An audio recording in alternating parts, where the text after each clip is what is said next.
विजयनगर राज्य में रामया नाम का एक आदमी रहता था। अफवाह थी कि अगर कोई सुबह सुबह रामया को देख लेता है तो उसे श्राप लगेगा और वो पूरा दिन कुछ नहीं खा पाएगा। ये सुनकर राजा ने खुद इस बात को परखना चाहा। पहरेदारों ने रामया के लिए व्यवस्था की और राजा के ठीक बगल में उसके लिए एक कमरा तैयार किया।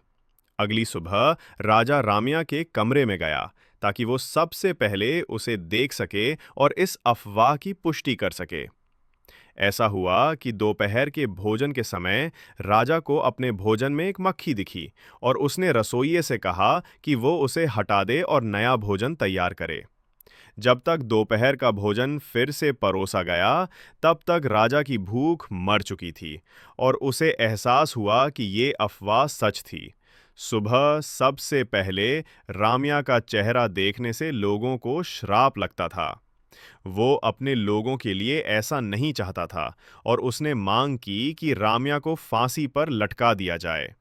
परेशान होकर रामया की पत्नी मदद के लिए तेनाली रमन के पास जाती है, क्योंकि वो अपने पति को खोना नहीं चाहती। पूरी कहानी सुनने के बाद तेनाली रमन रामया के पास जाता है और उसके कान में कुछ फुसफुसाता है, ठीक उससे पहले जब उसे फांसी पर चढ़ाया जाना होता है। उसी दिन पहरेदारों ने रामया से पूछा कि क्या उसकी कोई आखिरी इच्छा है। रामया ने कहा कि वो राजा को एक नोट देना चाहता है, जिसे उसे फांसी से पहले पढ़ना होगा। पहरेदारों ने ये नोट राजा को सौंप दिया। नोट में वे शब्द थे जो तेनाली रामन ने फुसफुसाए थे। अगर रामया का चेहरा देखने से किसी की भूख मर जाती है, तो जो व्यक्ति सुबह सबसे पहले राजा का चेहरा देखता है, उसे अपनी जान गंवानी पड़ती है। तो कौन अधिक शापित है, रामया या राजा?